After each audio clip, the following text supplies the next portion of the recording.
pienso que mañana no sale. Se van a esperar el día, se van a esperar el día jueves, porque mañana debería de salir, ¿no? Entonces, si Y ahora, mañana no sale, ya el jueves ahí sí ya le van con todo.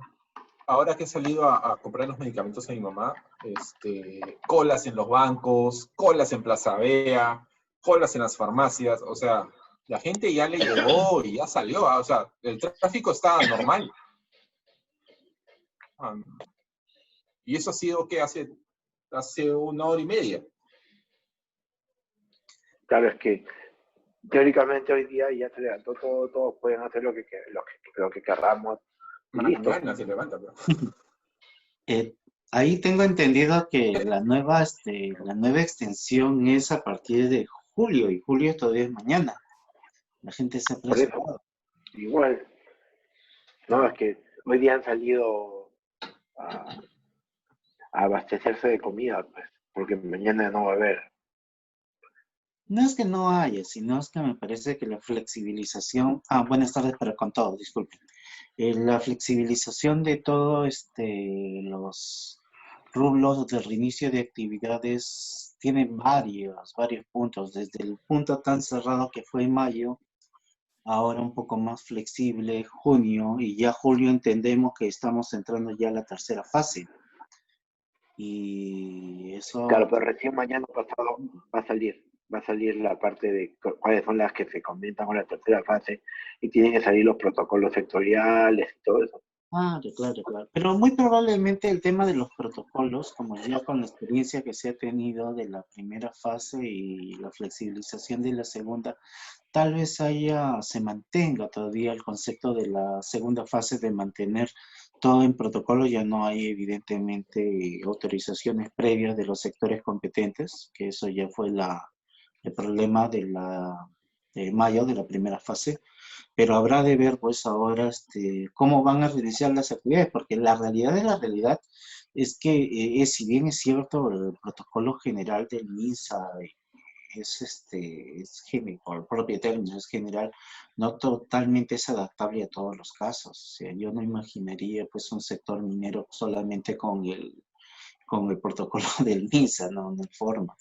Entonces ahí ya tiene que tallar protocolos complementarios.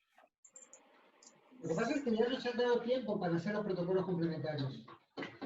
Mm, El tiempo lo ganó o la capacidad, no lo sé, pero esa es la buena idea de hacer protocolos para cada giro. Se acabó en la primera semana de evaluación de protocolos. Porque Claro, me di cuenta que o sea, ese es el problema cuando tú tienes una excelente idea, o sea, que en verdad cubre todo, pero la idea fue generada solamente en el escritorio. cada Entonces realidad es diferente. fue una buena idea, sí. Yo considero que debería en algún momento empezar a ordenarse, pero de no tener nada nos convertimos pues en bueno, el país de comprar todo.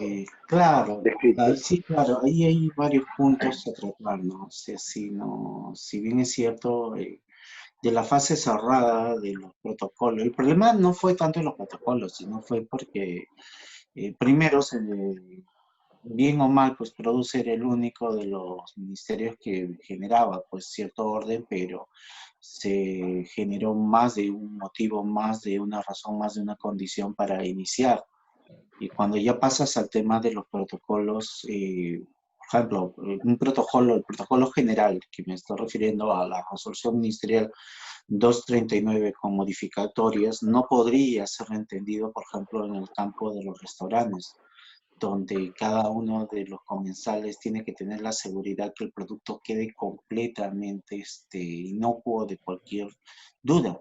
Entonces, ahí, por ejemplo, ese caso es palpable que el protocolo de MINSA no es suficiente. Necesitaba un protocolo un poco más amplio. Igual habrán condiciones diferentes, ¿no? Pero ahora la pregunta dependiendo de cuáles son las nuevas actividades que reinician en la tercera fase. Se entiende que tal vez turismo puede ser una de ellas, dado que ha salido este sistema de programa FAE Turismo, que quisiera, claro, que FAE-MIPE Turismo. FAE-MIPE vale, Turismo. el FAE, bueno, no necesariamente es MIPE, pero el FAE Turismo técnicamente tendría esa lógica. muy probablemente el hecho de que haya salido el programa quiera decir de que en esta tercera fase puede entrar, o por lo menos a mediados de esta nueva fase, ¿no? Es una posibilidad, en realidad se argumenta, a veces uno tiene un panorama, pero las condiciones son diferentes. Yo veo poco probable que el sector turismo se reactive, porque una cosa es que tú estés activado, ¿ok?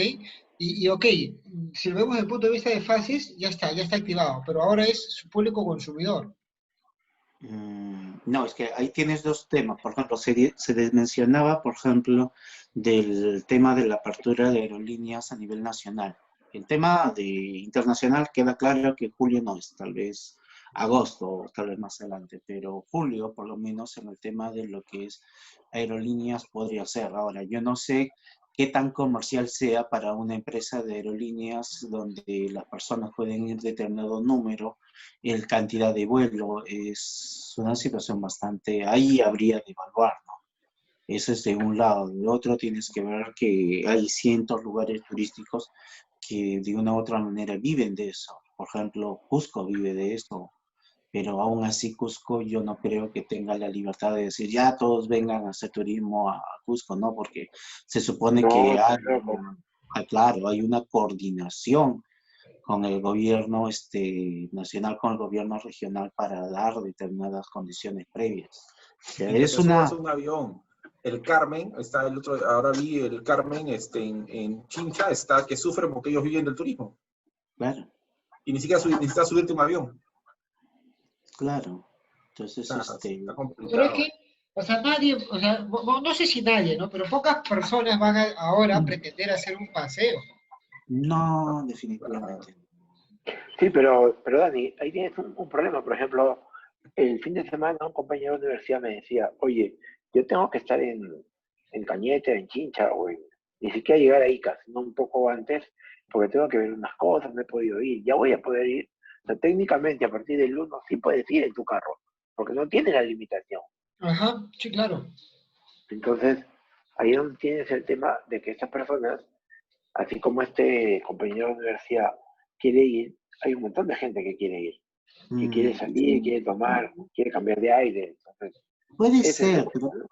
hay otra situación un poco más compleja. Por ejemplo, en el caso de aquellos que han comprado un paquete mucho antes de lo que ha sido el tema del estado de emergencia. Y curiosamente el paquete diga, bueno, lo estamos saltando justamente al reinicio de actividades. ¿Qué haces ahí? Entonces, por ejemplo, ese es un punto donde tú te puedes ir y decir, no, ya no quiero seguir, pero el paquete está ahí. Ahora, un tema importante de revisión es, si yo tengo un paquete turístico contratado, Claro. que va del 20 de junio al 28 de junio, yo como empresa de turismo, o sea, le puedo decir al cliente, si no lo tomas, lo pierdes. Ese es un buen punto, tomando en cuenta de que estamos en un estado de emergencia y se puede entender que el estado de emergencia dentro de mi interpretación civil es entendido como un caso de caso fortuito y fuerza Pero ahora mayor. ya se acabó, porque ya Pero puedes. exactamente, ese es el punto. Cuando se levanta y dice, ya se levantó, por lo tanto, si te hemos estado extendiendo la prórroga es entre este plazo y este plazo. ¿Tú qué haces ahí? Tú no puedes No decir, hay sabes otro. que yo no quiero. O sí se puede. Ese Depende, es un... porque si hay ahora cuarentena focalizada, si el lugar donde vas a ir tiene cuarentena focalizada, deberían seguirlo propagando. Yo me puedo naturalmente. mover, pero no puedo entrar. Claro, naturalmente es un buen Por punto. Por ejemplo, me voy a Paracas, no puedo. No puedes. No puedes. No puedes. Yo me puedo mover, pero no puedo entrar. O sea, ya se escapa de mí. El tema turismo... Puede llegar a Cerro Azul, Jorge. Hasta Cerro Azul llega. Cerro Sí, Azul, pues, pero ya Cañete. yo compré mi paquete en Arangua, que es allá, paquete fin de semana. Troné porque no puedo. No, pero ya, a ver, por eso, yo lo que estoy poniendo es el caso opuesto, ¿no? O sea, ahí no puedes y ahí sí no hay problema. Pero supongamos de que a partir del 15 de julio ya podrías ir. ¿Tú irías? No. Y si el hotel te dice, si no vienes lo pierdes, porque yo no tengo por qué reprogramarte más. Claro. Habría que ver el contrato. Esa es la observación, ¿no? O sea, yo ahorita yo tampoco iría, ok, pero entonces te dicen, ok, si no vienes, qué pena, tú no has venido. Claro. Bueno, vamos a empezar el desarrollo de la sesión del día de hoy. Como siempre hacemos Ya los aburrimos suficientes a sí, los ya hemos hecho asistentes. un pequeño Catarsis, preámbulo, catarsis. ahora sí, un Ah, pequeño preámbulo. Hoy vamos a desarrollar nuestra charla que forma parte del taller digital de infracciones laborales. Hoy desarrollamos la sesión número 2, en donde vamos a conversar acerca de las infracciones laborales en materia de seguridad y salud en el trabajo. Esta charla va a ser desarrollada por el doctor Jorge Rodríguez. Él es abogado con especialidad en Derecho Laboral, Empresarial, Finanzas y Derecho Europeo, con maestría en Finanzas y Derecho Corporativo. Antes de darle la palabra al doctor Jorge, le damos la palabra al doctor Carlos Rodríguez, socio principal de Parque Russell en Perú. Doctor Carlos. Gracias, Dani. Buenos días. Buenas tardes, perdón. Hoy día la segunda charla. Sabemos que Sunafil ya está comenzando a fiscalizar, ya lo hemos visto en algunas noticias las semanas pasadas. Hemos visto también que ya el tema de suspensión perfecta ya está comenzando a declararlo improcedente, como le pasó a Cineplanet y a otras compañías más, a Bianca, que también fue noticia conocida, y otras compañías que o que la retiraron o que todavía no han dicho nada. Así que, y muchas empresas que tienen ya enfermos en el tema con COVID, que tienen ya, o han comenzado a operar o han tenido que suspender labores porque tienen más de un enfermo con COVID. Así que justo ahora vamos a tocar todos los temas de seguridad en el trabajo y de salud, donde este tema de un enfermo de COVID calza dentro de este tema. Así que adelante, Jorge.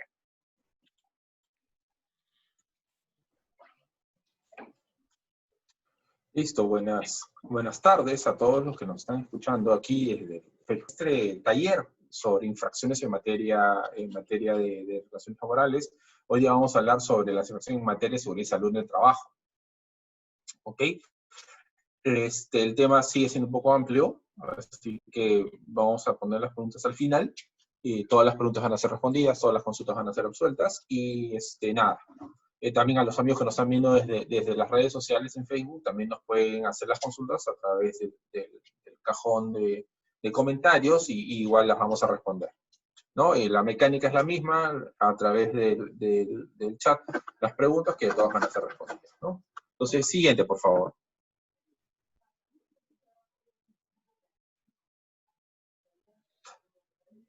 ¿Qué es una infracción en materia de seguridad y salud en el trabajo? Como todos sabemos, parte del andamiaje, parte del andamiaje, una estructura de un centro laboral, precisamente es la seguridad y salud de los trabajadores en el desarrollo de su trabajo. Básicamente eso habla de incumplimientos e disposiciones legales de carácter general, aplicables a todos los centros de trabajo. O sea, así como aplicables al sector de industria, construcción, energía y minas mediante acción u omisión de distintos sujetos responsables. En este tipo de faltas, no solamente es algo que yo haga, es algo también que yo deje de hacer. Y la mayoría de ellos son cosas que yo dejo de hacer. De que no me encargo de poner un estándar de seguridad para mis trabajadores. ¿Quién es el encargado de velar por la revisión de estas infracciones? Es la SUNAFIL. La SUNAFIL es la encargada y es la que va a ver. Por eso van a poder observar que a los que les ha pasado algún tipo de estos problemas, siempre es la SUNAFIL la que viene a inspeccionar. La SUNAFIL es la que viene a inspeccionar. ¿No? Ellos tienen la autoridad inspectiva de trabajo, en la que tiene la capacidad legal para poder revisar que todo lo que sea en materia de seguridad en el trabajo se cumpla en favor de los trabajadores. Como siempre, estas infracciones pueden ser leves, graves o muy graves, ¿no? Y eso es lo que vamos hoy a conversar. Las infracciones y cuál es el tipo preciso de infracción para no poderlo cometer. Y si lo estamos cometiendo, ver qué tipo de acción podemos tomar para resarcirlo y evitar una multa más grande el día de la inspección. Siguiente, por favor. Vamos a arrancar con las infracciones leves en materia de seguridad y salud en el trabajo. Siguiente, por favor. La primera es la falta de orden y limpieza del centro de trabajo que no implique riesgo para la integridad física y salud de los trabajadores. Ahora, vamos a ver más adelante que hay cierto tipo de desorden que sí está sancionado de una manera más drástica. O digamos que la falta de limpieza es una falta leve, que puede ser subsanada, por supuesto que puede ser subsanada, limpiándolo y ordenando el centro de trabajo. Por eso es importante que nosotros tengamos políticas de orden dentro del centro de trabajo. Por ejemplo, dejar las laptops apagadas, las computadoras apagadas, los supresores de picos apagados, tener una política de escritorios abiertos, escritorios limpios. Eso significa que todo lo que yo utilizo para trabajar me lo guardo dentro de mi escritorio para que todo esté ordenado, etcétera. Los baños limpios, bueno, los baños limpios vamos a verlo más adelante, ¿no? Que no haya polvo, que las paredes estén en buen estado, que haya orden, que no implique un riesgo para la salud de los trabajadores, ¿no? No comunicar a la autoridad competente la apertura del centro de trabajo o la renovación o continuación de los trabajos después de efectuar alteraciones o ampliaciones de importancia. A ver, nosotros dentro de nuestro centro de trabajo podemos hacer ampliaciones, porque puede ser que haya procesos que están creciendo y necesito más espacio para poder desarrollarlos. Estas se tienen que hacer de acuerdo a ciertos parámetros que las municipalidades entregan y que Defensa Civil también da.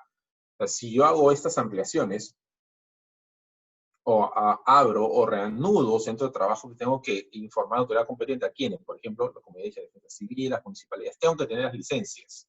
O sea, trabajar sin licencia también es una infracción leve en materia de seguridad en el trabajo. ¿Ya? O consignar con inexactitud los datos que debe declararse, o complementar siempre que no se trate de una industria calificada de alto riesgo. Y vamos a ver en un momento qué cosa es una industria de alto riesgo, por ser insalubre o nociva, o por los elementos o procesos materiales peligrosos. Esto también es una infracción leve. Como aquí, como la semana pasada, las infracciones leves son aquellas que no son graves. Los legisladores, pero básicamente es eso. ¿Ok? Entonces, teniendo claro que es una infracción leve, no comunicar a la autoridad competente la apertura de centros de trabajo, la renovación con el centro de trabajos, después de efectuar alteraciones o ampliaciones de importancia en el centro de trabajo. O mentir dentro de estos requerimientos legales, ¿no? Siguiente, por favor.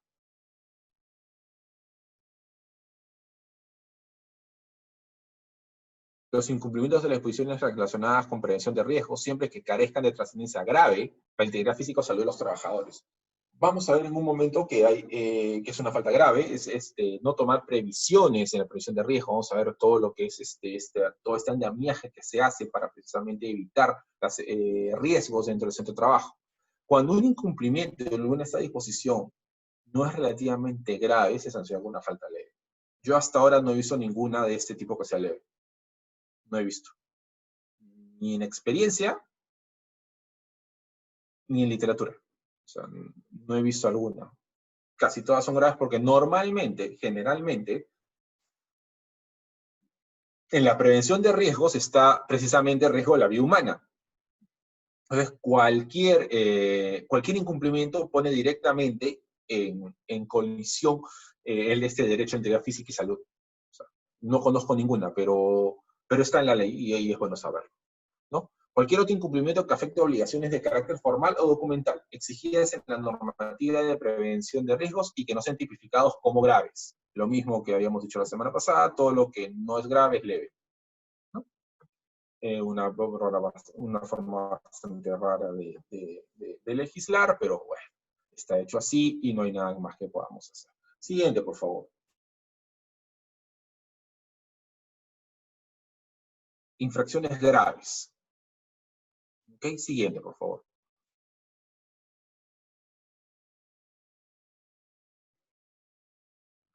La falta de orden y limpieza del centro de trabajo que implique riesgos a la integridad física y salud de los trabajadores. Por ejemplo, un baño sucio es una falta de limpieza que pone en riesgo la salud del trabajador. ¿Por qué? Porque lo estás exponiendo a una infección. especialmente si son damas. En estos tiempos de coronavirus, la falta de orden y limpieza en el centro de trabajo es angular para la prevención. La falta de orden y limpieza es angular para la diseminación de la enfermedad.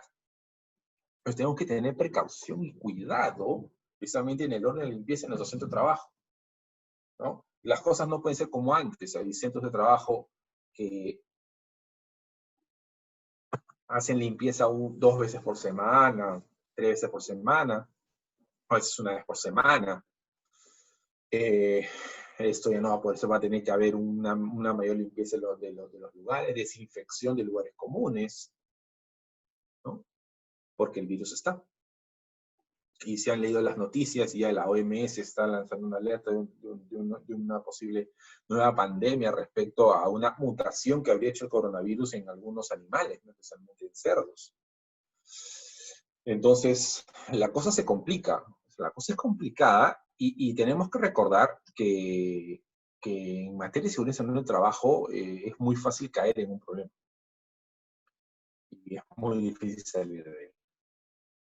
Entonces, la falta de orden y limpieza en un sitio de trabajo es una falta grave cuando un riesgo a la salud física de los trabajadores. Dejo cajas en los pasadizos de la oficina que impiden una fluida salida de los trabajadores.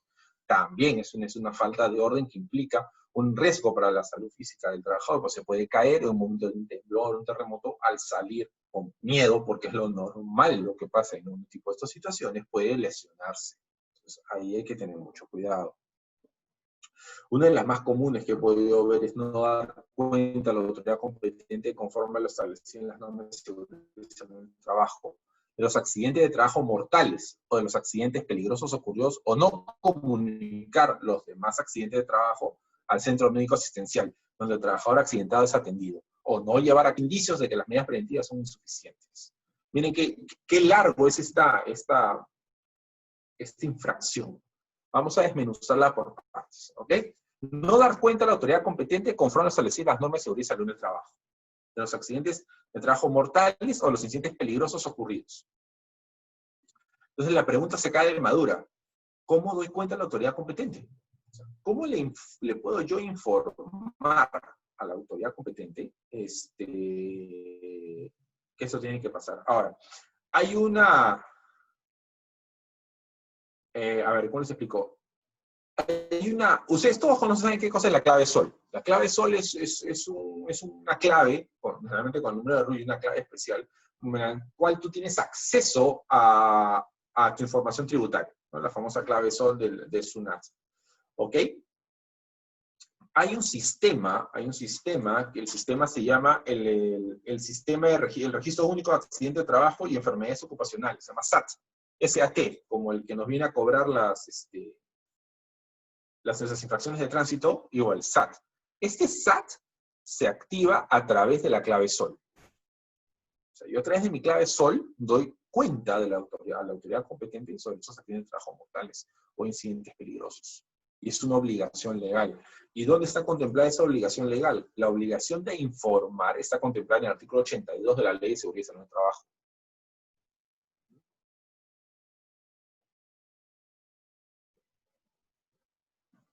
Yo tengo que informar. Si yo tengo un accidente de trabajo mortal o un incidente peligroso ocurrido y no informo, en el momento de la investigación que se haga, se va a ver que la entidad ha tratado de ocultar esta información y esto sí es peligroso.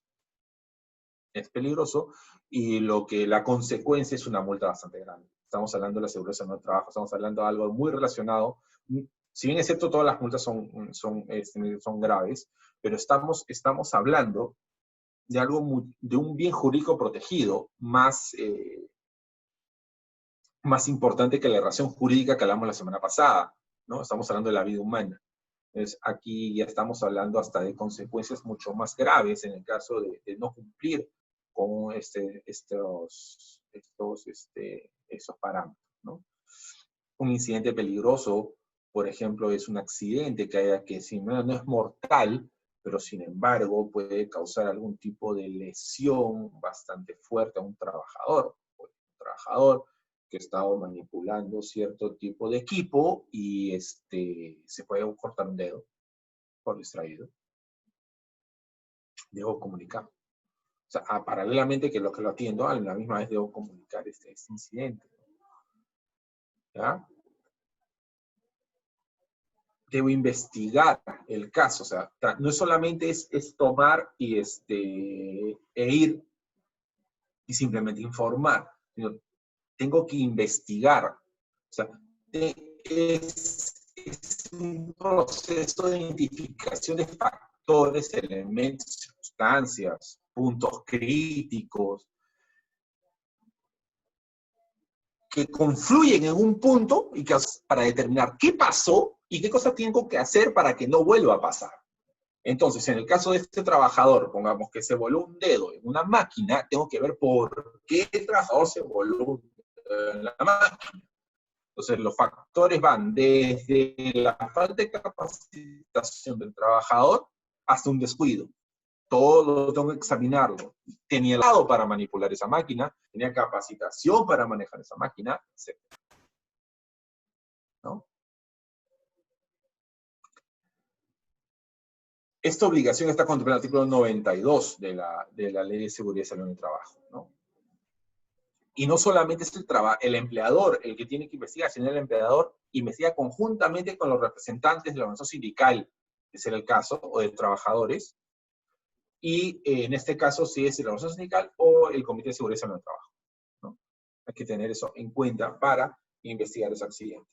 Muchas veces no lo hacen, muchas empresas prefieren ocultarlo para, ¿cómo se llama?, evitarse un problema. Pero el problema es más grande cuando esto escala. Y acuérdense que el trabajador tiene familia, tiene esposa, tiene hijos, tiene padres, tiene hermanos, tiene tíos, siempre tiene alguien que se va a quejar. Entonces, yo lo hago, uno, porque es mi obligación legal y moral hacerlo, y la segunda es porque mi control de daños, mi control de riesgos implica que los familiares se van a quejar, así que tengo que investigar para que eso no vuelva a pasar, ¿no? Siguiente, por favor.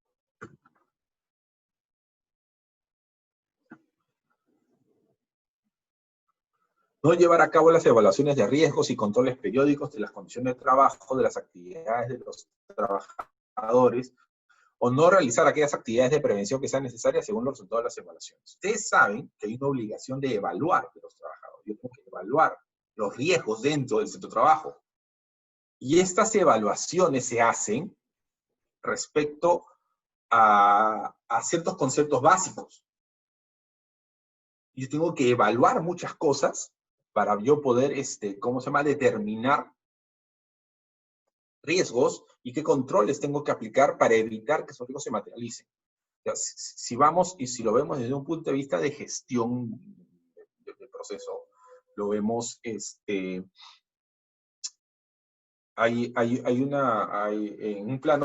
un plano, el riesgo se gestiona más o menos de esta manera, ¿no? El plano es probabilidad por impacto, ¿no? Ese es el riesgo. ¿Cómo gestiono yo el riesgo?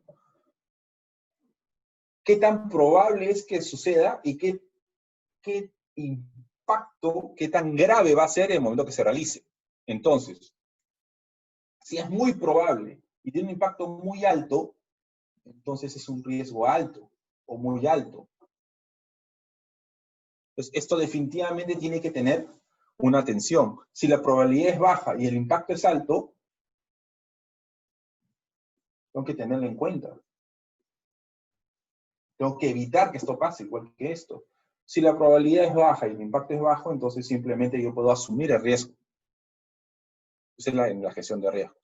Pero dentro de la gestión laboral, muchos de estos riesgos son de este cuadrante.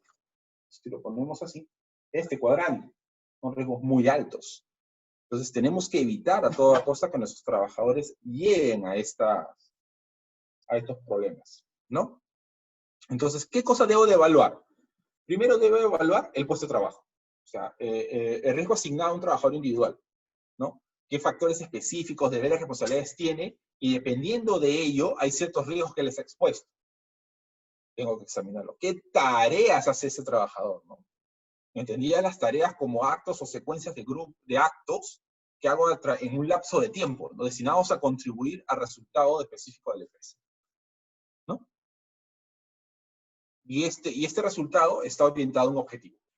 Entonces, también tengo que examinar, oye, el puesto de trabajo del trabajador, el puesto, si que sea redundante, ¿qué tarea realiza? Y el peligro que él está expuesto, el peligro donde él está expuesto, que puede estar expuesto en el momento de realizar su tarea.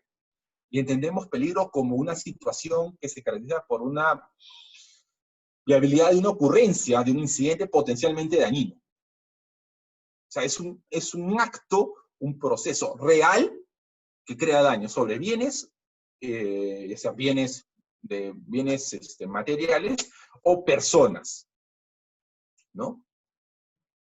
Ese es el riesgo. Ese es el peligro. Y el riesgo es la probabilidad que el riesgo se materialice, ¿no? La probabilidad que el riesgo se materialice. Entonces, ¿cómo es esto? ¿Cómo es la diferencia entre peligro? Vamos a ver de peligro. Se cayó el pizarra. Voy a tomarla aquí. ¿Cuál es la consecuencia? Entendemos peligro, y vamos a expresarlo de nuevo, peligro, como una probabilidad. Una probabilidad de que algo ocurra, ¿ya? Y el riesgo, y vamos a ponerlo en otro color, esta es la probabilidad. El riesgo es que esto se materialice.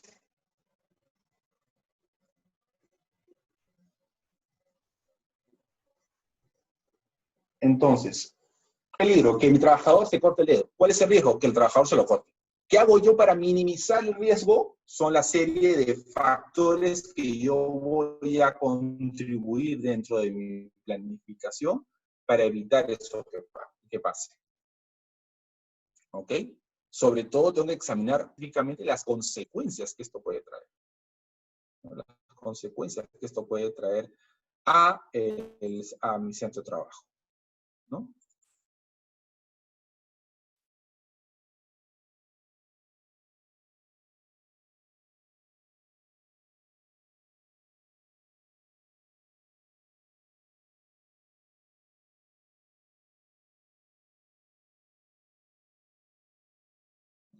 Permítanos unos instantes, vamos a recuperar el audio con el doctor Jorge.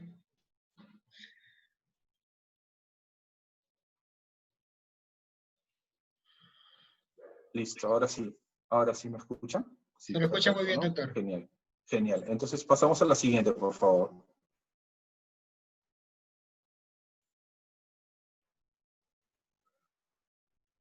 Otra de las faltas que se tienen estos son incumplimiento de las obligaciones de implementar y mantener actualizados los registros o disponer de documentación que exigen las disposiciones relacionadas sobre el trabajo. Ustedes saben que hay una serie de registros, el registro de accidente de trabajo, los tengo que mantener actualizados. Es una falta grave no hacerlo. El incumplimiento de la obligación de planificar la acción preventiva de riesgo para la seguridad y salud en el trabajo, así como el incumplimiento de la obligación de un plan o programa de seguridad en el trabajo. A ver, ¿qué es lo que sucede en este tipo de incumplimiento? Yo tengo que planificar, o sea, dentro de la gestión que yo tengo que planificar acciones preventivas de riesgo. Entonces, como ya examinamos esto, ya vimos la probabilidad por el impacto de que suceda un accidente, ¿cuáles van a ser las acciones que yo como empresa destino para prevenir que esto suceda? Entonces, como yo ya tengo mi plan, en donde yo he evaluado, de hecho, este es mi plan, en donde yo he evaluado, he hecho la evaluación de la matriz que habíamos hablado, ¿no? Probabilidad por impacto. La probabilidad por impacto. Ya tengo mi plan, yo tengo que tener, dentro de eso van a una serie de riesgos, y lo que tengo que hacer es, ¿qué acciones preventivas voy a ordenar para que estos riesgos no se cumplan o no sucedan? ¿Mm? Entonces, muchas empresas lo que hacen es simplemente tener ese documento y dejarlo ahí puesto. Sin necesidad sin necesidad de poderlo revisar de una manera tangible y sin la necesidad de hacer esta acción preventiva. Acuérdense, cada peligro tiene un riesgo. ¿Cómo combato eso? Lo combato a través de una acción preventiva. ¿Cómo combato el riesgo? A través de las acciones preventivas, ¿no? Y esas acciones preventivas se dan a través de un plan, como no saben, un plan, un programa de seguridad en el trabajo. ¿Ok? Entonces, eso hay que tenerlo claro. Si vemos, es una serie concatenada de hechos que me lleva a mí a un punto de seguridad. ¿Ok? El siguiente es no cumplir con las obligaciones en materia de formación e información suficiente y adecuada a los trabajadores acerca de los riesgos del puesto de trabajo y sobre las medidas preventivas aplicadas. Como vemos, como podemos observar, vamos a borrar esto. Podemos observar, podemos ver. Yo cuando hago mi clasificación de riesgos, cuando yo genero esto, yo hago mi planificación, yo lo que hago es detectar un montón de riesgos, ¿no? Por aquí, por acá, riesgos, muchos riesgos. Muchos riesgos. Detecto muchos riesgos. ¿Ok? Entonces, una de las formas de prevenir estos riesgos de acción preventiva es la formación. Tengo que formar a mis trabajadores. ¿Y cómo los formo? Los formo a través, precisamente, de la capacitación. Entonces, ¿cómo capacito yo a un trabajador?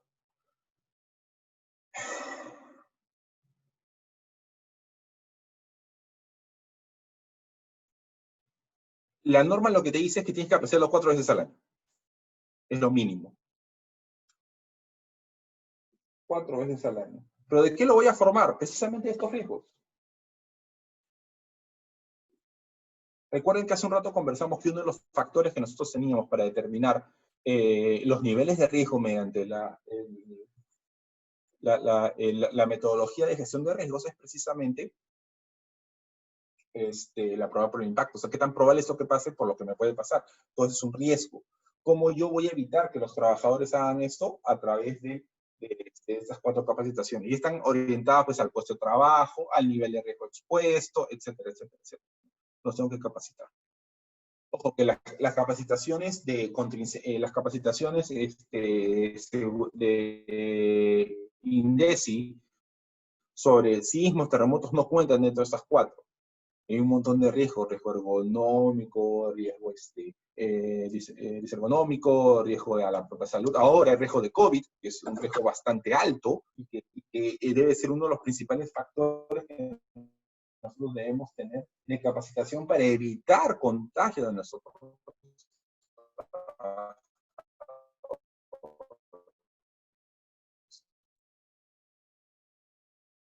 Porque recuerden ustedes que si un trabajador es detectado con COVID, Permítanos unos instantes. cabe la posibilidad que nos es una FIL, ordenen el cierre del centro de trabajo en Salvador, por lo tanto. Sí, claro. Estamos presentando unas dificultades con la señal. Vamos a buscar solucionarlas. Continúe, doctor Jorge.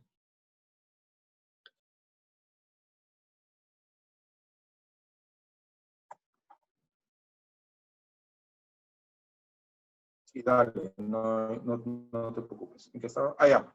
en ese riesgo de COVID. O sea, precisamente ahora el riesgo de COVID es muy alto. Yo tengo que capacitar a mis trabajadores para, ¿cómo se llama?, evitar ese riesgo. Evitar estos riesgos. Precisamente porque eso es algo nuevo. Digamos que hay riesgos dentro de agarrar los pasamanos a la que baja las escaleras, no torcer las manos al momento de carpal, tener la pantalla a la altura de los ojos para no agachar ni subir el cuello, para no generar problemas en las cervicales, sentarse derecho para evitar problemas de espalda, columna, etc. Esos son riesgos. Pero este riesgo de COVID es bastante complicado. Y es bastante complicado porque es algo nuevo y que mucha gente está expuesta. Dentro de nuestro sistema de gestión de riesgos, nosotros tenemos que formar a nuestros trabajadores, formarlos para evitar ese contagio, ¿no? Y acuérdense que dentro del plan que nosotros tenemos, aparte de darle los implementos, tenemos que capacitarlos a ellos. Tenemos que capacitarlos. No solamente el no hacer la capacitación es muy grave. Como decía, lo mínimo que te pide la ley son 4 capacitaciones al año. Lo mínimo. 4. Eso no significa que no pueda hacer más. La relación de trabajo que todos los meses. Ahora, por esa situación, se está permitiendo que las capacitaciones sean por vía virtual, ¿no? Pero normalmente la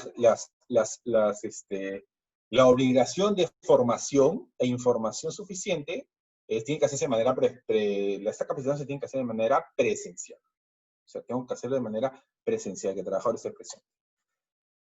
¿Qué recomendamos para suplir eso y que Sunafin nos crea? Precisamente llevar un control de asistencia, que firmen un control de asistencia. Y recomendamos grabar las sesiones, ¿no? Para llevar un registro de todo eso lo que se hace.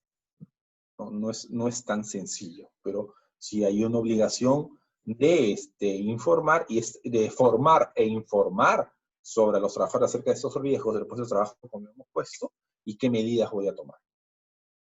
¿Qué medidas voy a tomar? Especialmente, como decíamos en este parámetro de COVID, que es complicado. Siguiente, por favor.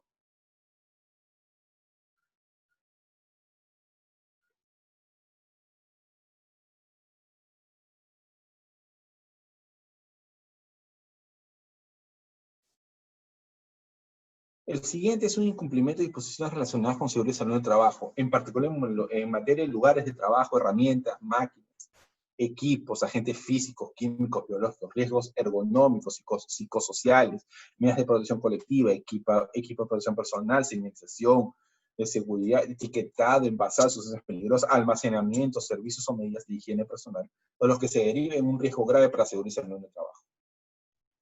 Hay una serie, no sé, son muchas disposiciones sobre esto. O sea, es más, en materia auditiva tengo que entregar los tampones de oídos para evitar que los trabajadores tengan un riesgo a los tímpanos, riesgos ergonómicos de espaldas, psicosociales, mentales, medidas de protección colectiva, EPPs, equipo de protección personal, señalización de seguridad, señales de alto, de salida, de electricidad, ¿no? Que han visto que ordenan tener y que están muy relacionados también con defensa civil, son obligatorios en materia de seguridad del trabajo. ¿Y por qué? Porque eso le genera a los trabajadores una seguridad de poder realizar su trabajo de una manera eficiente y que no puedan salir heridos.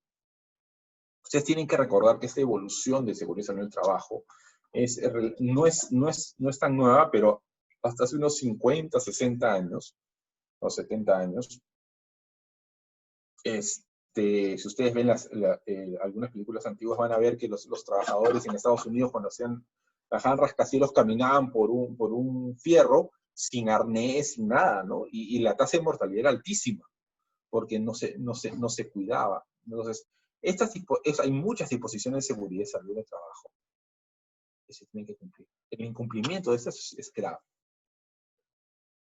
No adoptar las medidas necesarias en materia de primeros auxilios, lucha contra incendios y evacuación de trabajadores. También es una falta muy grave. Hace un momento dijimos que lo obligatorio son 4 capacitaciones al año en materia de seguridad y salud del trabajo, ¿no? Pero también tiene que haber capacitaciones contra incendio, capacitaciones de primeros auxilios y capacitaciones sobre evacuación de trabajadores.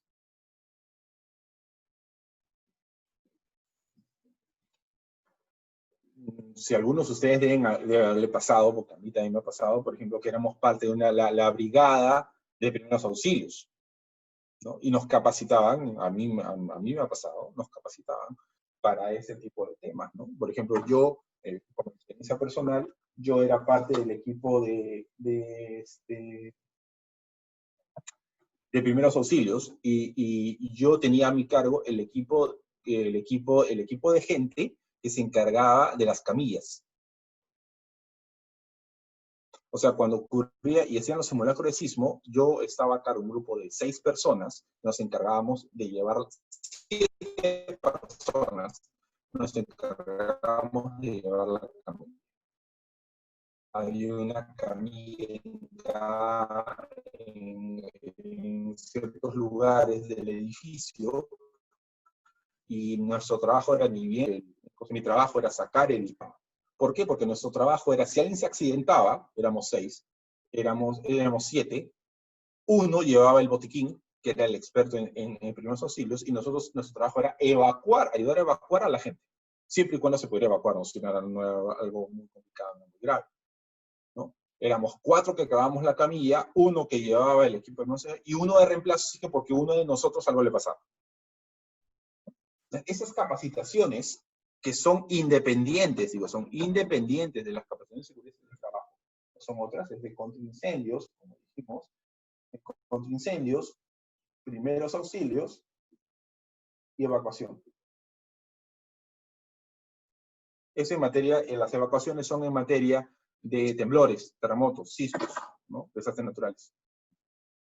También hay una obligación de hacer este tipo de capacitaciones y tomar las medidas necesarias. ¿Ok? Siguiente, por favor.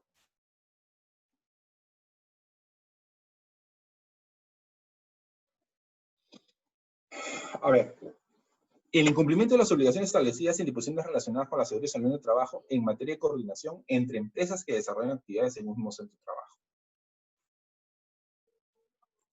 A ver, veamos qué pasa. En la realidad, nosotros sabemos, porque pasa, que a veces hay muchas empresas que realizan labores en un solo lugar, ¿no? Por ejemplo, lo más común en eso es en construcción, ¿no?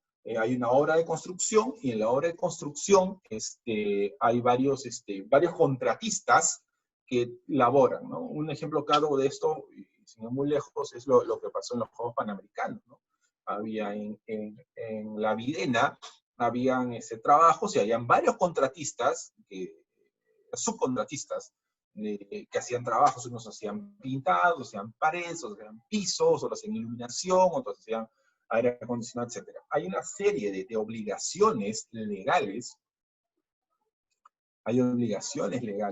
para ese tipo de gente que tiene trabajadores de varios sitios en el mismo centro de trabajo. En el artículo 68 de la Ley de Seguridad en el Trabajo, dice que el empleador en cuyas instalaciones sus trabajadores desarrollan actividades conjuntamente con trabajadores de contratistas, subcontratistas, empresas especiales, servicios, cooperativas, etc., debe garantizar, 1, el diseño, implementación y evaluación de un sistema de gestión de seguridad y salud en el trabajo para todos los trabajadores que prestan servicios dentro de ese centro de labores.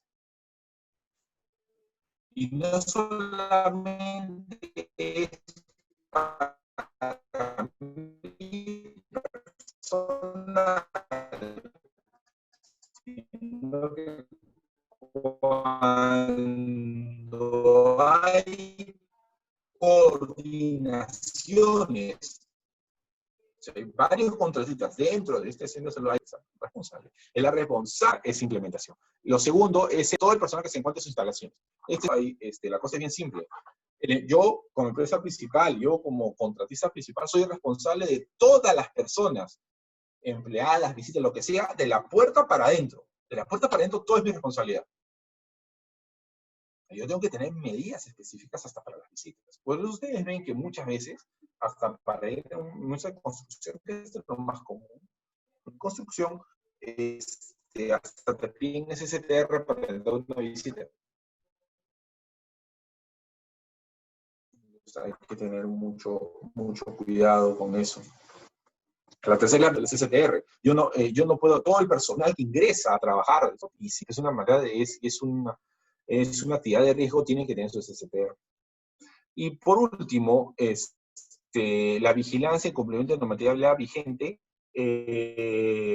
por parte de sus contratistas, etc. Ahora, es una cadena, ¿ya? Y lo vamos a graficar porque el gráfico se ve mejor. Es una cadena de responsabilidad. ¿Ya? Imaginémonos esto. Yo soy un contratista principal, ¿ok? Un contratista principal. Y a su vez, digamos que tengo una empresa, soy una empresa principal, y tengo varios contratistas para hacer varios trabajos, ¿no? Es lo normal. Y estos a su vez tienen, digamos, otras empresas que son subcontratistas, ¿ya?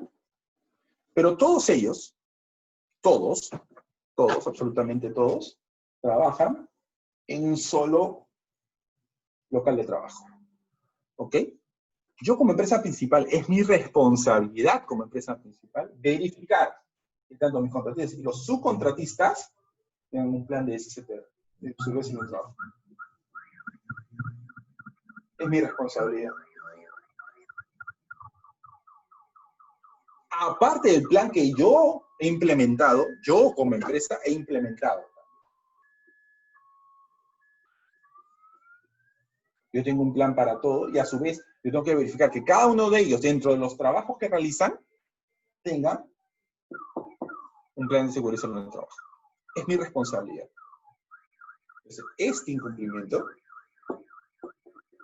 sí es complicado.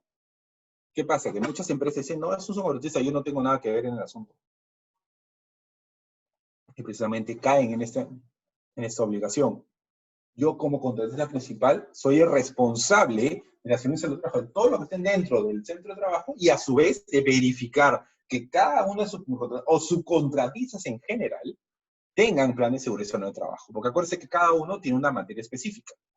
Y por lo tanto, cada empleador tiene que proteger a sus trabajadores. ¿Okay?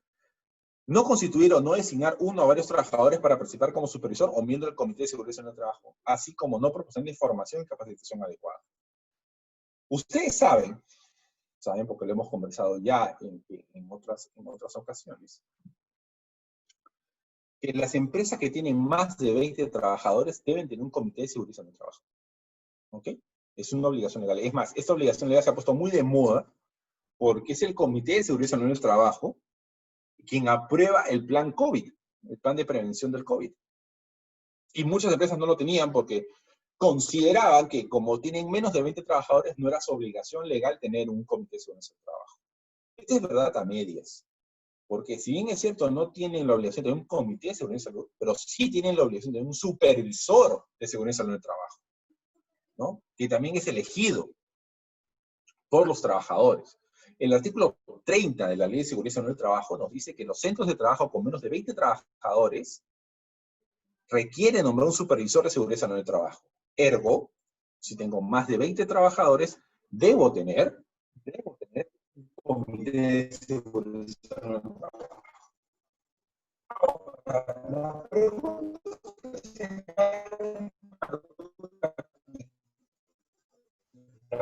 nos han hecho es ¿qué pasa en esa situación? En conjunto tengo, digamos, más de 20 trabajadores. Vamos a poner números, ¿ya? Pero aquí tengo 10, aquí tengo 30, y acá tengo 90.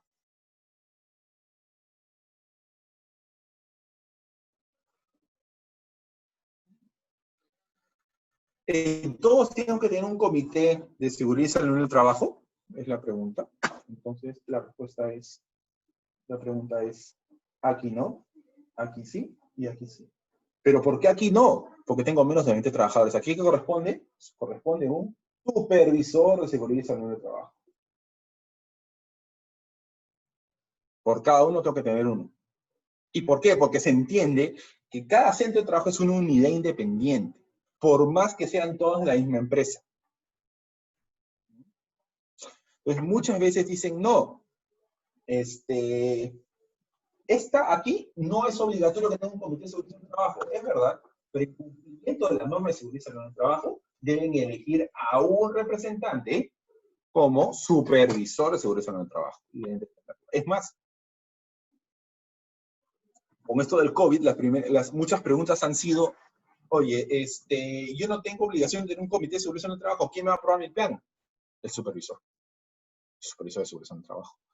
Y no tengo ni supervisor, nada, nunca he hecho uno. Pues te recomendaría que elijas uno la manera más rápida posible y ¿cómo se llama? Su plan. Como hemos dicho, y lo pueden revisar en nuestro canal de YouTube, estas charlas, no cumplir con estas requerimientos de seguridad en el trabajo en este contexto de COVID te vuelve no competitivo. Y te vuelve no competitivo por el mero hecho de que tu competencia sí tiene el plan, sí lo cumple y sí puede salir al mercado. Más aún en esa situación de recuperación de fase 3, en donde ya muchas empresas van a abrir y a atender al público. Es atender al público en condiciones insalubres, inseguras, lo que va a lograr es que tú no puedes desarrollar tu trabajo, desarrollar tu labor de manera concreta. Te van a cerrar, ergo vas a desaparecer. Hay que tener cuidado con estos criterios. La vulneración de los derechos de información, consulta y participación de los trabajadores reconocidos en la normatividad sobre prevención de riesgos laborales. Tanto los trabajadores como los miembros del Comité de Seguridad del Trabajo y los supervisores de seguridad del trabajo tienen derecho a recibir información, a hacer consultas y a participar del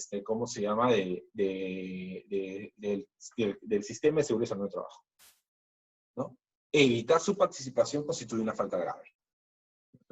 Y pasa mucho, pasa mucho, muy seguido. Pasa mucho, muy seguido. O sea, el empleador suele ser muy cerrado con ese tipo de cosas y no deja que los trabajadores participen. Y eso es una infracción grave. Es algo que nosotros tenemos que evitar a toda costa, ¿no? Siguiente, por favor.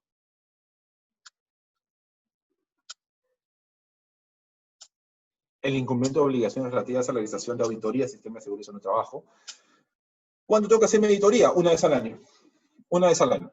Debo escribir, pero una vez al año. Una vez al año tengo que hacer auditoría. ¿Por qué? Lo que tengo que ver es que mi sistema de seguridad del trabajo sea lo suficientemente fuerte y bien hecho para continuar brindando protección a mis trabajadores. ¿Ok? Tengo que hacer esa auditoría. O sea, revisar el empleador conjuntamente con el Comité de Seguridad del Trabajo y revisar que todo el sistema de gestión de seguridad del trabajo, incluidos los planes, capacitaciones, etcétera, de manera, cumpla con el objetivo. Y eso también, no lo he subrayado, y se me ha pasado, pero eso también es muy común. No suelen hacer auditoría, la auditoría tiene que ser una vez al año, por lo menos. No cumplir con las obligaciones relativas al SCTR, el seguro complementario de riesgo de trabajo, ¿no? El trabajo de riesgo, a favor de sus trabajadores, ¿no? Si yo no cumplo con las obligaciones, yo no cumplo con contratar SCTR, si mis trabajadores están dentro del grupo de riesgo, si son trabajadores de riesgo, entonces sí, pues estoy en una complicación bastante, una complicación complicada. Ponemos valga la redundancia. Pero, hay un listado de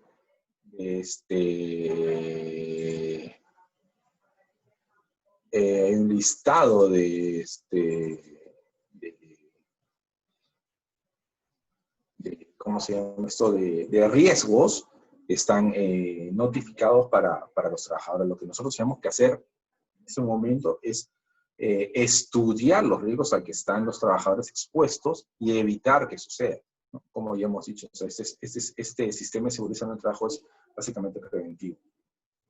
¿Ok? No verificar el cumplimiento de la normatividad legal vigente en materia de seguridad en el trabajo por parte de contratistas o contratistas, empresas especiales de servicios o cooperativas de trabajo que desarrollen obras o servicios en el centro de trabajo o congregación de trabajo realizado por el encargado principal. Otro, como habíamos dicho hace un momento, nosotros somos una empresa principal y a su vez tenemos contratistas o contratistas. Entonces nosotros tenemos que verificar, sino que lo cumplan. Y muchas veces no lo hacemos. Los que hemos tenido oportunidad de vincularnos con contratistas grandes, de grandes obras del Estado, ellos te lo piden. Y es más, tú tienes que presentar cada cierto tiempo un informe sobre el cumplimiento de la normativa legal vigente. Entonces, el hecho que yo subcontrate o tercerice un servicio no significa que yo simplemente ya lo tercericé y no es mi problema. No solamente tengo que verificar que tenga, sino que lo cumpla. Porque al final, acuérdense que en esta parte de este ciclo de charlas estamos viendo mucho lo que es un valor humano bastante fuerte, que es la vida y la salud de los trabajadores, ¿no? Siguiente, por favor.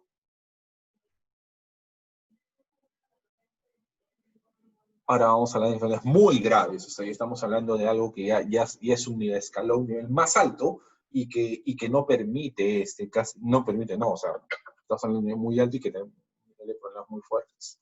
No observar las normas específicas en materia de protección y seguridad en el trabajo de trabajadoras durante periodos de embarazo y lactancia y de los trabajadores con discapacidad. ¿Tienen las trabajadoras gestantes protección de seguridad en el trabajo? Por supuesto. Si no me falla la memoria, en el año 2003, mediante ley 28048, sé que no me falla la memoria, se dio una ley que básicamente lo que dice es que una mujer gestante tiene el derecho a solicitar a su empleador no realizar labores que pongan en peligro su salud o el desarrollo normal de su embrión y el feto durante el periodo de gestación, ¿no? Entonces, esto es importante, ¿no? O sea, por ejemplo, hablemos de un nivel físico, de un agente físico que puede alterar el desarrollo del ruido, el desarrollo de una mujer embarazada de ruido, por ejemplo, ¿no? Pues son prolongados niveles de ruido, aproximadamente mayores a 80 decibeles, puede producir en la trabajadora, en el feto, hipoacusia o sordera, ¿no? Radiaciones ionizantes, ¿no? Puede generar aborto espontáneo. Vibraciones, puede generar aborto espontáneo, un parto prematuro, ¿no? Radiaciones ionizantes, no ionizantes, rayos infrarrojos, microondas, ultrasonidos, puede desencadenar en el feto, en el embrión, enfermedades oftalmológicas, exposición a consecuencia de radiaciones ultravioletas, etc. ¿No? Frío, si es que nosotros, el desarrollo de nuestro trabajo implica estar en lugares que hace mucho frío, también eso afecta al desarrollo del embrión. O sea, yo tengo como empleador, si sé que tengo a una mujer en edad fértil o embarazada, más aún, tengo que proteger a esta trabajadora. En caso de frío, por ejemplo, hay un trastorno, no recuerdo el nombre exactamente del trastorno, pero es un trastorno que genera en el feto, en el embrión, problemas vasculares por vasoconstricción. O sea, hace tanto frío que el feto lo que hace es sus vasitos en formación se contraen y no circula sangre. Entonces eso puede generar partos prematuros, problemas en el desarrollo del feto, ¿no? Etcétera, etcétera, etcétera, ¿no? Y una serie más. Ese es muy grave, porque aquí lo que estamos hablando es hasta problemas de infertilidad de la mujer o problemas en el feto. Ahí es muy complicado un aborto en este tipo de circunstancias. No solamente es malo por materia de seguridad del trabajo, sino también acarrea una serie de complicaciones psicológicas para la madre, para la familia que está involucrada. O sea, que hay que observar estas normas, ¿no? No observar normas específicas en materia de protección de la seguridad y salud en el trabajo de menores trabajadores. Hay menores que trabajan, lo hablamos la semana pasada, la edad límite mínima para trabajar es 14 años, 14 hasta 17, todos esos trabajadores, menores trabajadores, tienen ciertas protecciones. No pueden trabajar a horas extras, no pueden estar expuestos a cierto tipo de agentes, porque ellos están todavía en desarrollo. O sea, al estar en desarrollo, ellos tienen un nivel mayor de protección. ¿Okay? Tercera infracción muy grave, designar a trabajadores en puestos cuyas condiciones sean incompatibles con sus características personales conocidas o sin tomar en consideración sus capacidades profesionales en materia de seguridad y salud del trabajo. Ahora, el hecho de contratar a cualquier persona, tú puedes contratar a cualquier persona, pero se supone que tú contratas a alguien por sus características personales, por su capacitación, y está un puesto determinado. Si yo designo a un trabajador cuyas características son incompatibles con ese puesto, y esto afecta y pone en peligro inminente a la seguridad y salud del trabajo del trabajador, es una falta muy grave. Entonces tengo que tener en cuenta esto en el momento de yo contratar, en el momento de realizar la gestión del personal. No puedo poner cualquier persona en cualquier puesto por cualquier cosa. Por eso es importante que nosotros, y lo hemos repetido en varias oportunidades, tengamos nuestros documentos de gestión, ¿no? Nuestro MOF, nuestro ROF, ¿no? En donde están los puestos de trabajo y los requerimientos de puesto de trabajo, ¿no?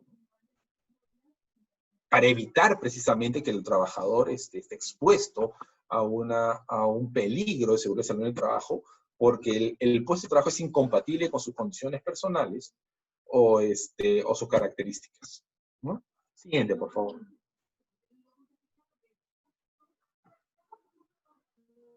Y prohíbe el deber de confidencialidad en el uso de los datos relativos a la vigilancia de la salud de los trabajadores, ¿no? A ver, nosotros como empleadores realizamos un acto más o menos una vez al año, que es el examen médico ocupacional, ¿no? EMO, Este documento, a su vez, tiene ciertos parámetros, no parámetros, sino ciertos resultados que tienen que ser de estricto conocimiento del trabajador, ¿no? No cumplir con la confidencialidad de estos resultados es una infracción muy grave, porque está yendo contra el derecho a la dignidad de la persona. Por ejemplo, voy a poner un ejemplo, digamos que en el examen médico ocupacional sale alguien que tiene, pues, SIDA, ¿no? VIH, porque SIDA está mal dicho, tiene el virus de deficiencia humana, VIH. Voy a sacar mi trabajo, no sé si es discriminatorio, está prohibido por ley. Pero yo tengo que guardar los datos porque parte de su derecho a la dignidad de la persona es esa, es precisamente que no se divulgue, que no se diga lo que no debe conocerse a este trabajador. ¿Okay? No tener los controles. Muchas veces la gente de recursos humanos ha pasado a veces, que es muy amiga de fulanito y le cuenta, por contarle cualquier cosa, y al final termina revelando información que es confidencial y que solamente tiene que ser de conocimiento del empleador para su gestión y para el propio trabajador para cuidarse, ¿no? Hay que tener cuidado con ese deber. Superar los límites de exposición a los agentes contaminantes que originen riesgos graves e inminentes, dice la ley. Los graves e inminentes a la seguridad y salud del trabajo a la salud de los trabajadores, ¿no? Hay todo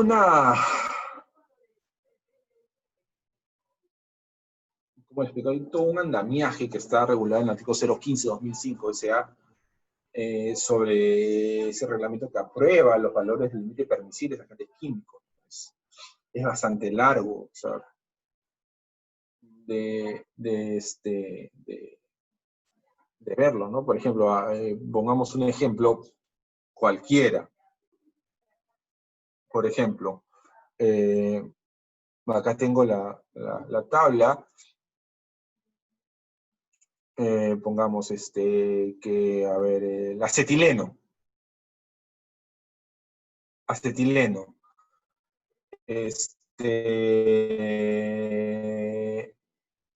Perdón, el acetato de vinilo. Hay límites adoptados, hay pesos moleculares que son los máximos que puede tener un trabajador en el momento de exponerse al trabajo, ¿no? Y esto le genera un peligro inminente a la salud del trabajador si es que no se cumplen esos límites. Y esos límites, ¿cómo los protejo? En la exposición, dándole los EPPs al trabajador. Es una serie bastante larga, me encantaría colocárselos ahí, pero de colocárselos pues la exposición duraría 4 o 5 horas, ¿no? Porque tenemos que examinar uno por uno. Es una lista de 4 o 5 hojas bastante larga, por eso la vamos a resumir en números grandes, pero muchas empresas que trabajan con este tipo de químicos reactivos están en exposición los trabajadores y hay límites máximos de exposición de ese trabajador, ¿no? Y cómo yo voy a examinarlos y cómo tengo yo, cómo yo puedo determinar cuánto tienen sangre. Pero es una falta muy grave no cumplir con estos parámetros. Siguiente, por favor.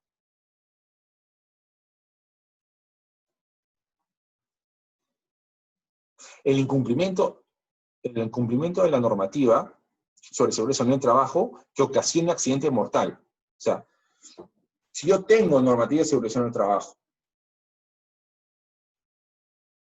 y no la cumplo, y esto ocasiona un accidente mortal, o sea, alguien se muere, entonces estoy complicadísimo, porque ahí definitivamente comete una falta muy grave que es insubsanable y que va a caer muy, muy fuerte. Especialmente en estos tiempos hay que ver mucho riesgo reputacional.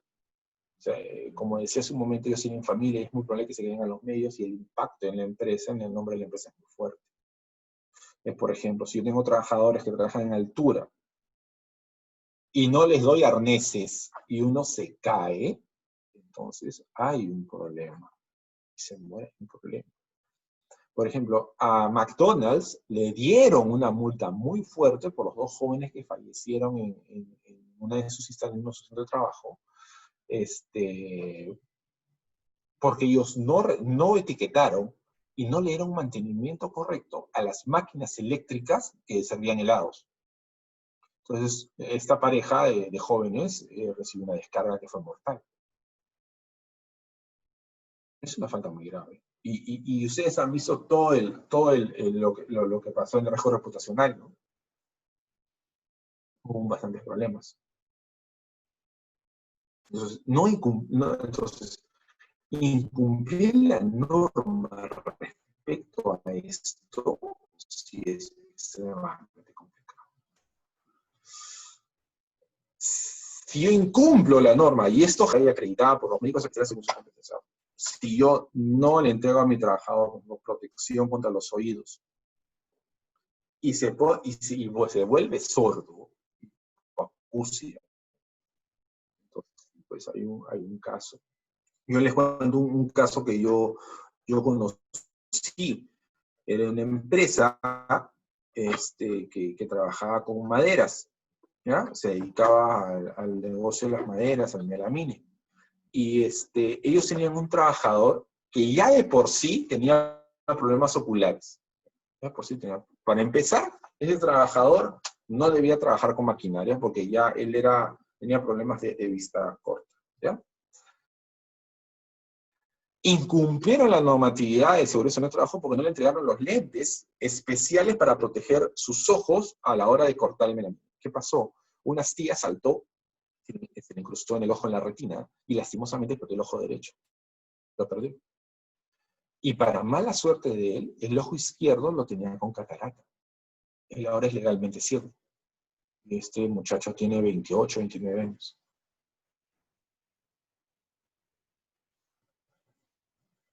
Este incumplimiento deviene una falta muy grave a la empresa, una multa muy fuerte.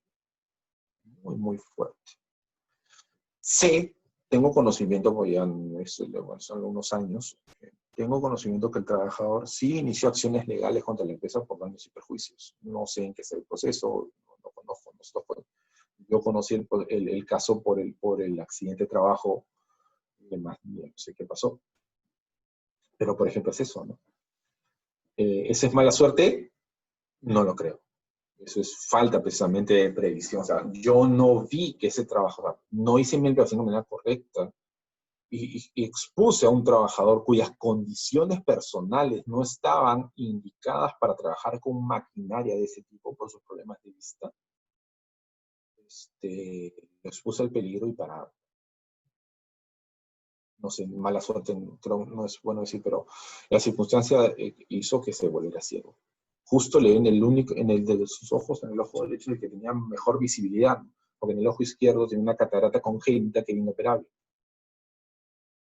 Y él ahorita solamente tiene un nivel de visión del 10%, me parece. Bueno, en esa época 10%, no sé cómo. O sea, era legalmente ciego. Era legalmente ciego. Entonces es muy complicado ya diagnosticado. Hasta donde yo conocí el caso, él ya tenía, ya se declaró por Conadis, ya está en Conadis, era legalmente ciego. No había nada más que hacer. Y la última infracción muy grave, que es la más recurrente en este tipo, es no cumplir con realizar los exámenes médicos ocupacionales y o no cumplir con realizar la vigilancia y la salud de los trabajadores. Saben que una vez al año hay que hacer esos exámenes médicos ocupacionales. Ahorita está suspendido por la cuestión del COVID y todo este estado de emergencia que inicia mañana, por lo menos en Lima. En 7 regiones todavía sigue la cuarentena, el aislamiento social obligatorio. Pero el examen precisamente médico ocupacional me sirve a mí para tener un margen de referencia y saber qué enfermedades ocupacionales pueden tener los trabajadores, ¿no? Y no exponerlos al riesgo, ¿no? Por ejemplo, si yo veo que tengo muchos trabajadores que tienen sobrepeso, especialmente los que trabajan en oficinas, tendré que realizar cierto tipo de labores para que ellos hagan pausas activas, ¿no? No, tengo que vigilar la salud de mis trabajadores. Si tengo como este caso, ¿no?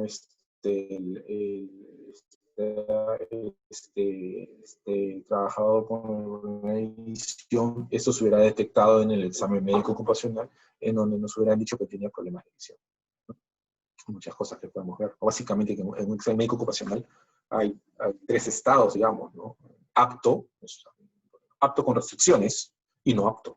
Apto con restricciones significa que puede trabajar, pero hay cierta característica de ese trabajador en que está subsanada para que él no pueda realizar su trabajo de manera eficiente y sobre todo no se expuesto a riesgo, ¿no? Por ejemplo, esto, ¿no? O sea, cuando una persona, yo me he hecho el examen médico ocupacional, siempre salgo apto con restricciones. ¿Por qué? Porque me obligan a usar lentes. Tengo que usar lentes para poder ver la computadora. Estoy muy expuesto a la máquina, ¿no? Entonces, este motivo es poco, se cumple muy poco por la parte de los empleadores, no hacen los exámenes médicos, ¿no? Y ahora se han visto en un problema, porque muchos de los que han querido hacer suspensión perfecta de labores, la SUNAFIL ha hecho investigación, si bien no les ha pedido esto, pero están expuestos. Entonces, si en una fiscalización posterior, porque acuérdense que de todos los que han pedido suspensión perfecta de labores, el 20% va a ser fiscalizado de manera taxativa, ¿no? El milímetro. Por lo menos 20%. De las 28.000 solicitudes, significa que por lo menos casi 5.000 van a ser, ¿cómo se llama? Inspeccionadas al milímetro. Podrían solicitar ¿cómo se llama? Que acredites el examen médico ocupacional. Y hay empresas que no se han hecho examen médico hace años. O nunca han hecho, pero todo. Estamos en una falta bastante complicada. Que es muy difícil subsanar en este momento porque ahorita, el día de hoy, no sé, mañana ya habrá centros de salud ocupacional que permitan hacer esos exámenes que estén debidamente autorizados por el Ministerio de Salud, ¿no? Y con esto terminamos, creo, me parece, Dani, sí, terminamos esta charla de las infracciones en materia de seguridad en el trabajo y esperamos las preguntas para ser respondidas. Tenemos algunas preguntas. Sí, dale. Nos indica si la empresa no ha elegido a su supervisor, ¿cuál sería la sanción? Como hemos visto, hemos hecho una falta grave. Y como ya hemos explicado las faltas graves en la semana pasada, es una multa bastante fuerte. Es una multa bastante fuerte. Es más, no es que haya designado, tiene que haber sido elegido por votación de los trabajadores. Ojo. No tengo el monto de la multa. Si me dan un segundo, les doy el monto de la multa para quedar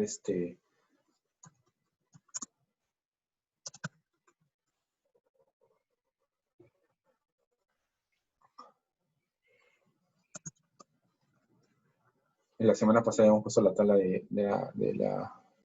Las multas, justamente. de las multas. Justo ahorita no la tengo en mano.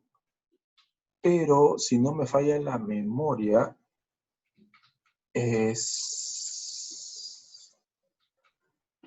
creo que es 2 UITs. Ahorita lo vamos a ver. ¿Ya? Un segundo. Acá tengo la...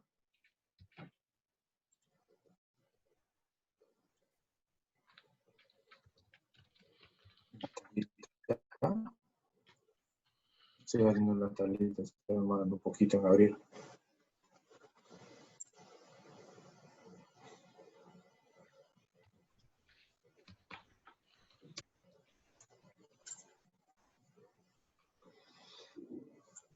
A ver. La multa... Ahora, como dijimos la semana pasada, las multas se dividen en 3 grupos, ¿no? Digamos, en tres grupos. Si eres microempresa, si eres pequeña empresa o eres una NOMIPE, ¿no? NOMIPE, ¿ya?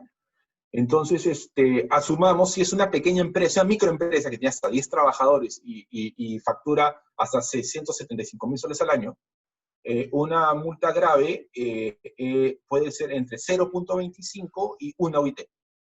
¿No?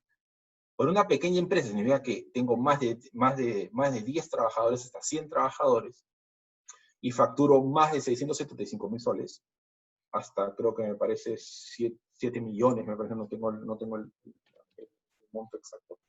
Pero si es una falta grave de 1 a 5 trabajadores, la multa es 1 UIT. Si es de 6 a 10 trabajadores, 1.3 UITs.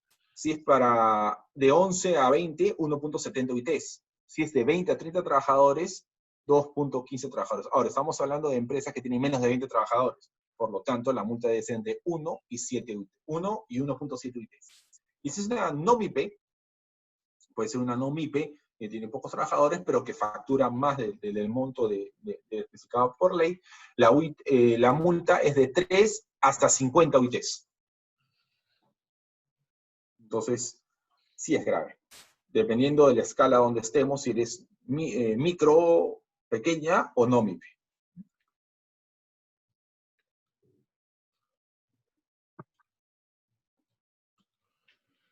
Muy bien. Permítame, doctor, que tenemos otra pregunta adicional. Sí, dale.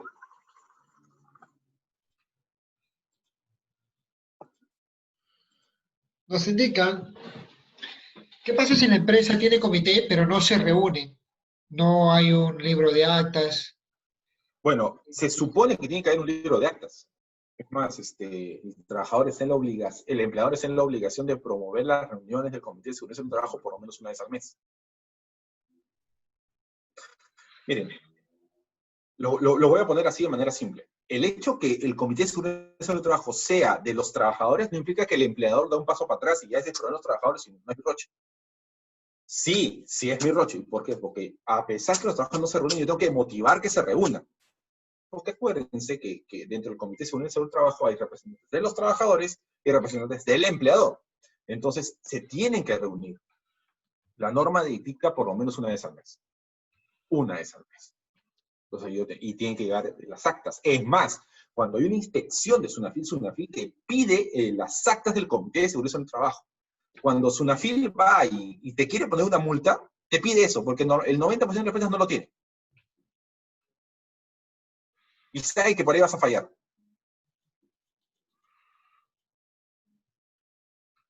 por ahí vas a fallar. Entonces hay que tener cuidado con eso.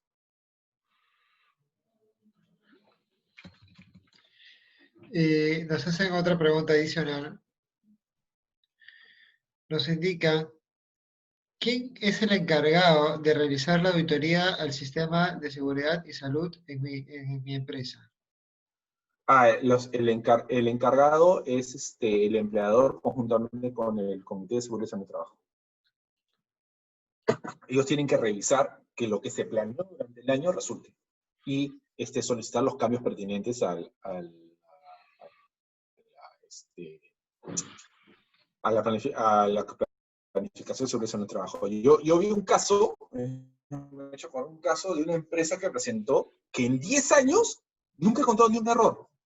Todo caminaba perfecto. O sea, y les pusieron una multa. Y recuerdo que les pusieron una multa porque Sunafil no les creyó que en 10 años no habían tenido ni un solo cambio. Sus auditores habían sido perfectos. Al final, ¿qué resultó? Que ellos simplemente agarraron y hicieron copy-paste, copy-paste, copy-paste, copy-paste. Y todo fue igual. ¿Y qué pasó? Hubo un accidente de trabajo muy grave.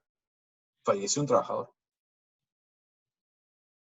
Y resulta si no me falla la memoria ese trabajador, a ver, si no me falla la memoria el caso, ese trabajador era un área nueva que se había hecho en el centro de trabajo, no una ampliación que se había hecho. Y el trabajador falleció electrocutado en esta área nueva. Entonces, cuando vieron las auditorías anteriores, no había nada sobre la nueva área. Es una que se dio cuenta. Y con multa. Una multa fuerte. En ese punto. Nos consulta. Tenía elegido a mi supervisor de seguridad y salud del trabajo, pero él renunció. ¿Quién debe aprobar mi plan de vigilancia del COVID? Bueno, siempre se aprueba un titular y un suplente, ¿no? Siempre hay un suplente. Hace poco nos dieron ese caso, ¿no? Y renunció.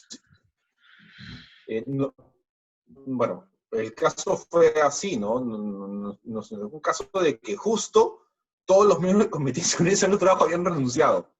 Puede ser, ¿eh? O sea, está dentro de lo...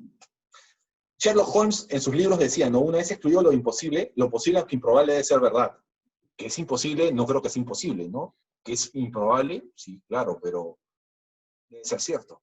Entonces, nos contaban que los miembros titulares habían renunciado. Entran los suplentes, porque siempre hay suplentes. O sea, cuando tú haces este tipo de elecciones, siempre hay titulares y suplentes. Entonces, cuando sale el titular, entra el suplente. Igual es en el supervisor del Comité de Seguridad del Trabajo, como está elegido, el que quedó segundo queda como suplente. Sale ingresa el otro. O sea, para decirlo de una manera muy, muy militar, el comando nunca muere. Siempre hay alguien en la línea. ¿No? Siempre hay alguien en la línea de sucesión, si quieren, ¿no? Para ponerlo en términos reales, ¿no? De la realeza, no digo reales de realidad, no, realeza. Siempre hay alguien en la línea de sucesión. El comando nunca muere, siempre hay alguien debajo que tome el mando. Es lo mismo.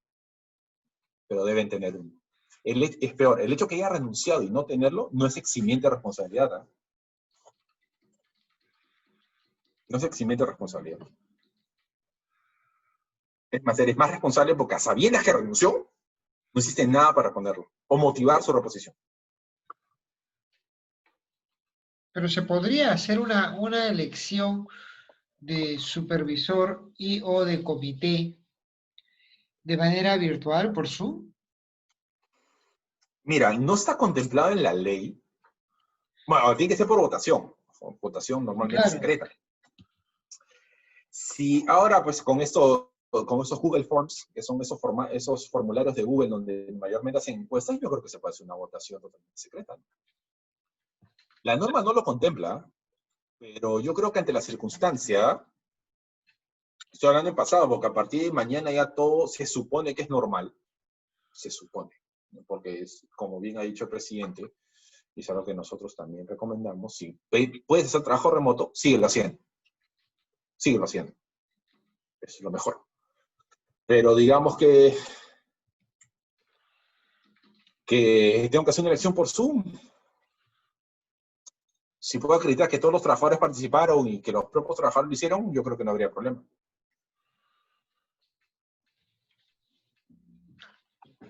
Claro. Estoy anteponiendo el derecho a la seguridad del trabajo de mis trabajadores contra el formalismo de ley, ¿no? Y siempre entre la lucha entre el formalismo de ley y el derecho a la salud, va a prevalecer el derecho a la salud, es constitucionalmente más alto.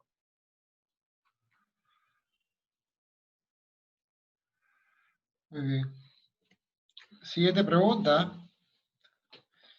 Conforme al decreto legislativo 1499, decreto legislativo 1499, las 4 capacitaciones son virtuales. Asimismo, se prorroga el Comité de Seguridad y Salud en el Trabajo. Si vencido el plazo, los exámenes ocupacionales son solo para ingreso de nuevos trabajadores. No, a ver, lo que el 1499 te dice es, oye, si a ti ya te tocaba en estos meses de cuarentena tener tu examen ocupacional, que es una vez al año, cada 2 años aproximadamente, ahora creo que es cada 2 años, o una vez al año dependiendo del grado de trabajador. Si te tocó en esa cuarentena, no hay problema, se extiende hasta que se acabe y lo tienes que hacer hasta 90 días después. Pero ¿qué pasa si nunca lo hice? O sea, no puedes tener algo que no existe, ¿no? Y ese es el caso de muchas empresas. Si yo ya hice el año pasado mi examen ocupacional y digamos que el nuevo examen, o hace 2 años, el nuevo examen tocaba en este periodo, entonces lo que la norma te dice es el anterior vale hasta que se acabe la cuarentena. Genial, no hay ningún problema. Ahora, el segundo supuesto, la norma también dice que las capacitaciones se tienen que hacer de manera presencial. De manera excepcional, mientras dure el estado de emergencia, por lo menos hasta el 7, el estado de emergencia, el estado de emergencia nacional hasta el 30 de julio, yo podría hacer las capacitaciones, ¿cómo se llama? De manera virtual. Porque se entiende que algunos trabajadores están haciendo trabajo remoto, ¿no? Entonces, no podrían hacer tu trabajo, ¿no? Eso iría contra el espíritu de la propia norma. Entonces, sí, es totalmente válido, totalmente posible. Pero acuérdense que son 4 capacitaciones al año, ¿ya? Se supone que, si es así, yo tengo que hacer una capacitación cada 3 meses, ¿no? No va a ser las 4 capacitaciones en 3 meses, solo por cumplir. No es así, ¿no? Porque acuérdense que estas capacitaciones están relacionadas íntimamente al plan de seguridad y salud de trabajo que yo tengo, porque ahí también están las capacitaciones, y están los plazos de esas capacitaciones y cuándo se tienen que dar. ¿Ok? Entonces, si toca en este periodo, ¿lo puedo hacer de manera virtual? Sí, totalmente. Yo recomiendo, mi recomendación es que, así por Zoom, como estamos ahorita, poner todas las pantallitas y que todos lancen un saludito y tomarles una foto o grabar la sesión en donde se vean que todos se han conectado, no para acreditar, porque va a ser un poco difícil que te firmen un control de asistencia, acreditar que los trabajadores recibieron la capacitación.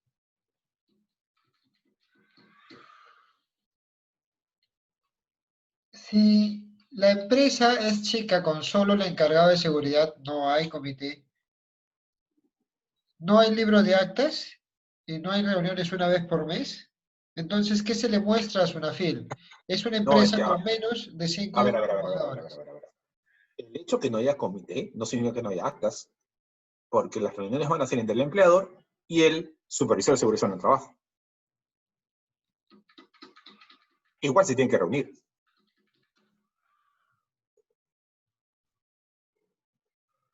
O sea, el hecho que yo tenga un supervisor de seguridad del trabajo no significa que ya, como soy chiquito, solamente tengo uno y ya. O sea, ya elegí, cumplí y ya está. No.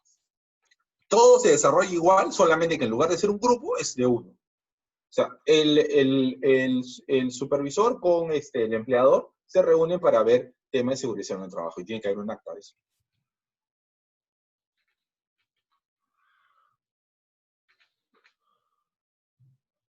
Bien, hemos atendido las preguntas, aparentemente no tenemos más consultas.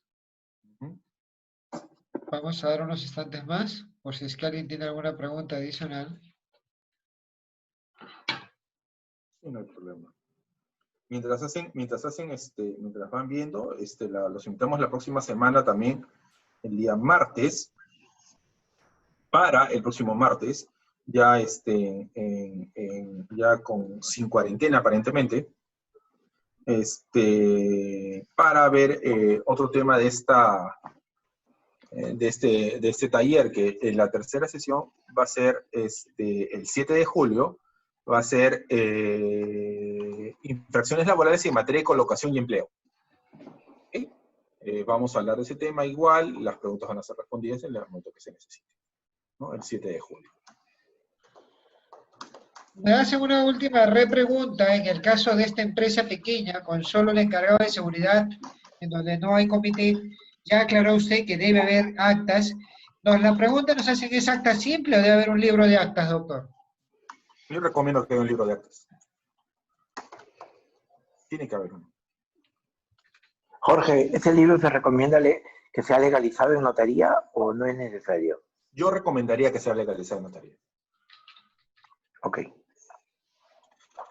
O sea, ¿Y los acuerdos deben ser firmados por todo el comité? ¿Deben ser firmados por todo el comité o el comité puede permitir que de los 4, 5, 6 miembros se autoriza que 2 de ellos firmen? ¿Cómo funciona en otro tipo de empresas cuando se trata de juntas accionistas, de asociaciones sin fines de lucro, de asamblea, para que no firmen 200, 300 personas? Autorizan a 2, 3 a firmar por el nombre de todos, ¿no? Claro, pero en este caso, recordemos que los comités de seguridad del trabajo son como mínimo 4 y máximo 12. Así que muchas firmas no hay, ¿no? Se supone, no se supone porque, o sea, ya sabemos y hemos hablado de esto muchas veces, que una cosa es lo que dice la ley y otra cosa es lo que en la realidad pasa. Se supone que las reuniones que hace el Comité de Seguridad del Trabajo son en horario laboral. Okay. Se supone que todos los trabajadores deberían estar ahí. Es más, cuando hay esta reunión, hay una licencia, el empleador está en la obligación de entregar el permiso correspondiente para que se reúne el Comité de Seguridad del Trabajo. Esa sería una infracción muy grave ¿cómo se llama?, en no permitir el desarrollo de este comité. Entonces, creo que, salvo pues caso que uno esté enfermo y haya faltado, ¿no?, que puede ser, ¿no? No firmará o hará ahora, con las maravillas de la tecnología, podrá reunirse de repente de manera remota dependiendo de la circunstancia. Pues si está enfermo, pues está en descanso médico y no se va a reunir. Pero yo creo que sí.